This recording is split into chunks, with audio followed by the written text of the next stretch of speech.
Pinag-aaralan pa umano ng pamahalaan ang pagdaragdag ng sahod para sa mga pulis at sundalo sa bansa. Ayon kay Budget Secretary Benjamin Diokno, hindi kasama sa panukalang budget para sa susunod na taon ang dagdag sahod para sa mga pulis at sundalo. Dagdag pa ng kalihim, inaayos pa ng kanyang ahensya ang paglobo ng pension funds ng Philippine National Police at ng Armed Forces of the Philippines. Tiniyak naman ni Diokno na magkakaroon ng pay increase ang mga tauhan ng AFP at PNP sa susunod na taon bilang bahagi ito ng ikalawang tranche ng Salary Standardization Law na nilagdaan ni dating Pangulong Aquino.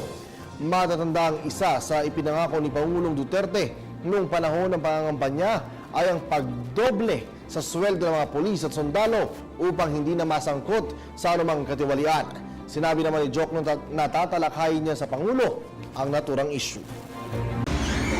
Ako po si Cathy San Gabriel. Subscribe na sa PTV YouTube channel.